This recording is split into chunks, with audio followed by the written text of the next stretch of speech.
नमस्कार, मैं हूं विकास आनंद और आप देख रहे हैं वैशाली न्यूज। वैशाली न्यूज में आप सभी दर्शकों का स्वागत है। हमारे साथ भी मौजूद हैं पाणिनि। शायद आपको याद होगा, मैं इनका इंटरव्यू तब से कर रहा हूं जब ये 6th क्लास में थे और 6th क्लास में सामर्थ्य स्कूल के स्टूडेंट हुआ करते थे। उसके बाद इन्होंने सामर्थ्य क्लास ज्वाइन किया और अब पूरे देश में और पूरी दुनिया में अपने देश का नाम रोशन कर रहे हैं। और ओलंपियाड एस्ट्रोनॉमी और एस्ट्रोफिजिक्स दोनों में इन्होंने अपने देश के लिए सिल्वर मेडल जीता है। कुल 5 लोग थे इंडिया से, जिसमें 1 गोल्ड और 5 लोगों ने सिल्वर मेडल जीता है। सबसे पहले तो आपको बधाई सिल्वर मेडल के लिए। एक चीज़ बताइए, क्योंकि जर्नी काफ़ी लंबी हो गई, मैं आपको लगभग 6th क्लास से जान रहा हूँ। 6th क्लास से अब तक जो चेंजेस आए हैं, क्या कुछ चेंजेस आए हैं और पढ़ाई का जो स्तर है उसमें क्या क्या चेंजेस आए हैं, और बच्चों के लिए आप क्या कहना चाहिए जो आपके जूनियर बच्चे हैं? 6 क्लास से लेके आज तक में जो मेजर चेंजेस आए हैं वो तो पढ़ाई में बहुत सारी चीज़ें सीखने को मिली हैं। साथ में एक जो एक्सपोजर होता है बाहर की दुनिया को के का, वो भी बहुत मुझे मिला है, जिससे मतलब पहले नेशनल लेवल फिर इंटरनेशनल लेवल पे मैं गया, तो मुझे नेशनल एक्सपोजर और इंटरनेशनल एक्सपोजर दोनों मिला। किन किन देशों को आपने देखा, कहाँ कहाँ गए, और क्या चेंजेस यहाँ से वहाँ में, क्या अंतर आपको समझ में आया? International astrophysics and astronomy olympiad में टोटल 53 कंट्रीज आई थी। तो मुझे बहुत सारी कंट्रीज से वहाँ पे हमने बात की, क्योंकि उन 10 दिनों के पीरियड में हम सभी साथ में एक सेम होटल में थे, तो ऑलमोस्ट हमारा सारा टाइम हम सभी एक साथ में रहते थे। तो हमें एक दूसरे के बारे में जानने का मौका मिला, और मुझे पता चला कि उनके कंट्रीज़ में किस हिसाब से पढ़ाई होती है, और मतलब नॉलेज और कल्चर एक्सचेंज करने का मौका। क्या क्या क्या बेहतर लगा और क्या हमारे देश का आपको बेहतर लगा, उसमें कुछ आपको ऐसा अनुभव हुआ हो तो बताइए। कल्चर वाइज हमारा देश का कल्चर बहुत अच्छा है, और दूसरे देशों के अंदर बहुत सारे देशों के एजुकेशन सिस्टम को देख के अच्छा लगा कि उनका एजुकेशन सिस्टम, जैसे किन किन देशों को खास करके? कुछ देशों में जैसे एस्ट्रोनॉमी के अंदर ईरान जो कंट्री है, उस वहाँ पे एस्ट्रोनॉमी को लेके और एस्ट्रोफिजिक्स को लेके बहुत ज़्यादा एक्सपोजर है। वहाँ पे मतलब उनका एक एजुकेशन सिस्टम का पार्ट है एस्ट्रोनॉमी, जो कि इंडिया के अंदर नहीं है। इंडिया में होनी चाहिए एस्ट्रोनॉमी और एस्ट्रोफिजिक्स को। क्या चैलेंजेस थे और क्या क्या परेशानी आई है ब्राज़ील में खासकर जाकर? ब्राज़ील, एक तो वो फॉर द फर्स्ट टाइम मैं सदर्न हेमिस्फीयर में गया था, तो वहाँ पे साउथ अमेरिका में का जो फूड का जो कल्चर होता है वो थोड़ा सा डिफरेंट है इंडिया से, तो वहाँ पे थोड़ी सी प्रॉब्लम आई।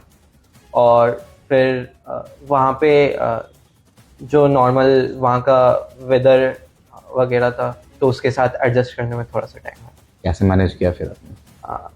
तो बेसिकली फूड के लिए तो कुछ ऑप्शंस थे जिनको हम मतलब वो हम वहीं एक पर्टिकुलर ऑप्शंस थे जो हम ऑप्ट कर सकते थे, तो वो मतलब लाइक वो हमारे लिए एक single type of food for breakfast, lunch and dinner लगातार वही चल रहा था, किसी तरीके से मैनेज हुआ।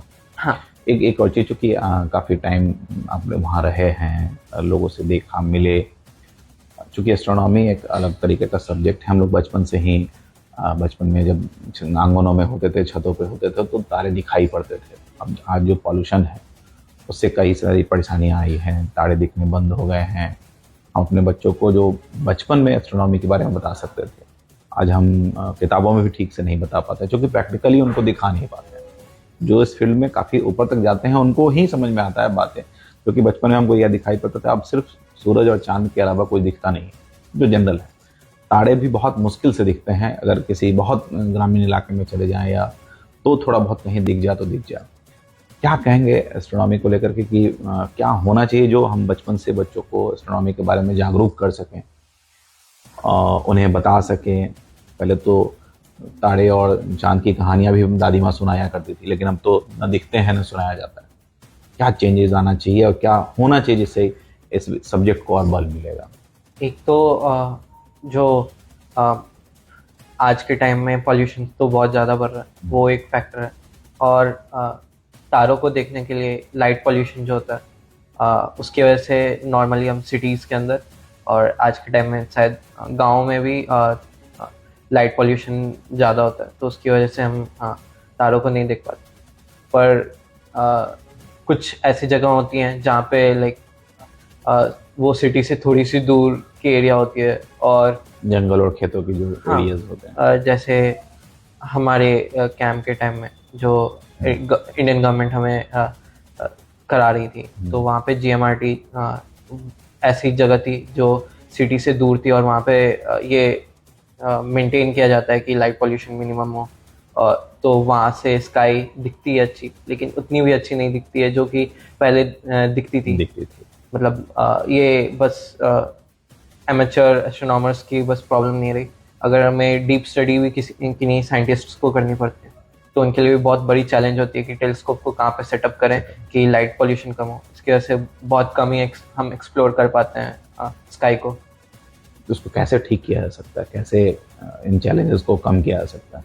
अब ऐसे तो जो हमारे हाथ में है, जो हम कंट्रोल कर सकते हैं, वो तो नॉर्मल पॉल्यूशन है। हम उसको अगर मिनिमाइज करेंगे तो ऑफ कोर्स स्काई कंडीशंस भी बेटर होंगी, तो हम ज़्यादा इजीली जो कोविड के टाइम में आपको दिखा। हाँ, मतलब कोविड के टाइम में क्योंकि नॉर्मल पॉल्यूशंस कम हो गई थी, तो उसकी वजह से हमें हेल्प हो रही थी स्काई देखने में। But light pollution is something जिसको आप डेली लाइफ से हटा नहीं सकते, तो उसमें थोड़ी कमी लानी होगी। उसको हम एक लेवल तक मिनिमाइज कर सकते हैं, बट जो हम मेजर कंट्रीब्यूशन कर सकते हैं वो नॉर्मल पॉल्यूशंस को कम करके कर सकते हैं। एक और चीज़ कि मैंने आपसे पहले भी जब आपका सिलेक्शन हुआ था ओलंपियाड के लिए, तो आप जा रहे थे, तो मैंने आपसे एक टिपिकल सवाल पूछा था कि जनरली लोग जो पढ़ाई करते हैं वो ओलंपियाड के बारे में बहुत कुछ जानते नहीं। आज आप बच्चों के साथ जब इंटरेक्ट कर रहे थे, तो बच्चे भी कुछ बच्चे जो जान रहे थे वो तो बहुत ध्यान से सुन रहे थे, लेकिन जो बच्चे इस बारे में नहीं जानते वो बहुत कह सकते हैं कि लाइटली ले रहे थे, क्या बोल रहे हैं सर, सिर्फ सुन रहे थे, लेकिन उनको बहुत चीज़ समझ में नहीं आती जो उनके चेहरे के भाव बता रहे हैं। मेरा एक बार फिर से सवाल होगा कि चूंकि अब आप इस मुकाम पे हैं और संयोगवश हाजीपुर से हैं, सामर्थ्य क्लासेस से हैं, तो खासकर सामर्थ्य के बच्चों को और इंडिया के बच्चों को ओलंपियाड के बारे में क्या कुछ बताना चाहिएगा और इसकी तैयारी के लिए क्या कुछ बेहतर करना होगा जिससे हम भी और हमारे बच्चे भी वहाँ तक पहुँच सकें? ओलंपियाड्स का, क्योंकि ये गवर्नमेंट के द्वारा कंडक्ट कराने वाली एकमात्र सर्टिफाइड ओलंपियाड्स होती हैं, जो कि मेरे अनुसार जिनका बहुत मेजर रोल होता है आपकी लाइफ में। अगर आप इन्हें देते हैं तो आपको एक तो जैसा कि मैंने कहा कि लाइफ में एक्सपोजर मिलता है अलग अलग लेवल पे, तो उससे आपको आपके खुद के ऊपर कॉन्फिडेंस बढ़ता है, और फिर आप इस कॉन्फिडेंस का बस हेल्प आपको पढ़ाई के अंदर नहीं होगा, बट जब आप अलग अलग लोगों से मिलेंगे तो आपको आप उनसे ज़्यादा जल्दी घुल मिल पाएंगे, और आपको ज़्यादा चीज़ें, मतलब आप अपने लाइफ में भी बड़े स्केल पे अच्छा कर पाएंगे। ओलंपियाड है क्या आखिर? ओलंपियाड इंडियन गवर्नमेंट के द्वारा कंडक्ट कराई जाने वाली एग्जामिनेशन है। बेसिकली इंटरनेशनल लेवल पे बहुत सारी कंट्रीज ऑफिशियली ओलंपियाड्स के अंदर पार्टिसिपेट करती है। तो इंडियन टीम में भी 5 लोग होते हैं, तो उन 5 लोगों को पूरे इंडिया में से सेलेक्ट करने का प्रोसीजर होता है ओलंपियाड। तो इसके बेसिकली साइंस ओलंपियाड्स के 4 स्टेजेस होते हैं। फर्स्ट स्टेज जो होता है उसके अंदर रीजनल लेवल पे बच्चों को सेलेक्ट किया जाता है, जो कि normally IOQP for physics, IOQA for astronomy होता है, या उसको हम NSEA भी कहते हैं। फिर सेकंड स्टेज होता है INAO for Indian national astronomy olympiad. इसमें 35 बच्चों को सेलेक्ट किया जाता है पूरे भारत से। फिर उन 35 बच्चों की OCSC कैंप होती है, जिसके अंदर 5 बच्चों को सेलेक्ट किया जाता है जो कि भारत को रिप्रेजेंट करेंगे इंटरनेशनल लेवल पे, जिसमें आपको भी मौका मिला। जी। जिसका मैं उन 5 बच्चों का इस साल मैं पार्ट था।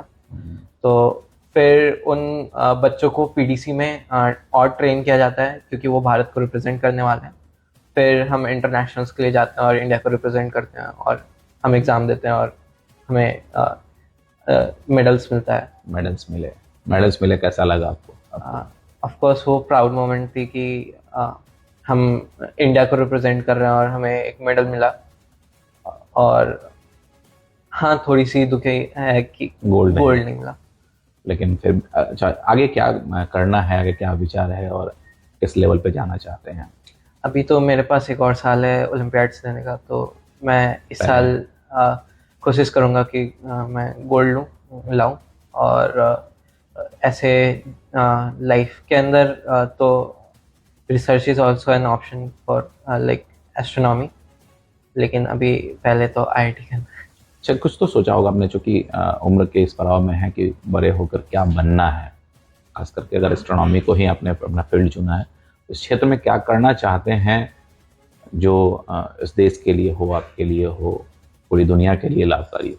हाँ, क्योंकि एक लंबा टाइम जो कैंप होता है हमारा, उसके अंदर हम एक लंबे टाइम के अंदर इंडिया के बेस्ट साइंटिस्ट से मिलते हैं, क्योंकि उस पूरे कैंप के दौरान में अलग अलग इंडिया के बेस्ट इंस्टीट्यूशन से साइंटिस्ट आते हैं और हमें पढ़ाते हैं। तो उनके साथ रहने के एक्सपीरियंस के अंदर आपको जो रिसर्च होता है उसके अंदर बहुत इंटरेस्ट पैदा हो जाता है। तो एक और इंडिया के अंदर क्योंकि वो जागरूकता नहीं है कि लोग रिसर्च को ऑप्ट नहीं करना चाहते यूजुअली, तो मेरे अंदर ऐसी इच्छा है कि मैं भी अपने देश के लिए कुछ रिसर्च करके कुछ अपने देश को भी प्रदान कर सकूँ। बहुत बहुत धन्यवाद। एक और लास्ट सवाल अंत में कि चूँकि आप सामर्थ्य क्लासेस से पढ़े, मुझे लगता है कि ओलंपियाड भी यहीं से कम्पीट किया आपने, सामर्थ्य के बारे में क्या कुछ कहना चाहेंगे और यहाँ के जो का माहौल है, शिक्षक हैं या जो भी एटमॉस्फेयर है, उसके बारे में क्या कुछ कहेंगे? सामर्थ्य का मेरे लाइफ के अंदर एक लाइफ चेंजिंग जो पॉइंट था वो सामर्थ्य था। यहाँ पे सुमित सर ने मुझे बचपन से गाइड किया कि उन्होंने ही मुझे पहली बार ओलंपियाड के बारे में बताया था, तो वो एक लाइफ चेंजिंग डिसीजन था उस पॉइंट पे कि उन्होंने मुझे ओलंपियाड्स के बारे में बताया। और फिर हर मोड़ पे उन्होंने मेरा साथ दिया। फिर प्रज्वल सर ने भी मुझे बहुत हेल्प किया। तो मेरे लिए लाइफ का जो आज तक मैं यहाँ पे पहुँचा हूँ, तो उसका मैं श्रेय सामर्थ्य क्लासेस को देना। बहुत बहुत धन्यवाद पाणिनि। तो ये हमारे साथ थे पाणिनि, जिन्होंने ओलंपियाड में इंडिया को रिप्रेजेंट किया था।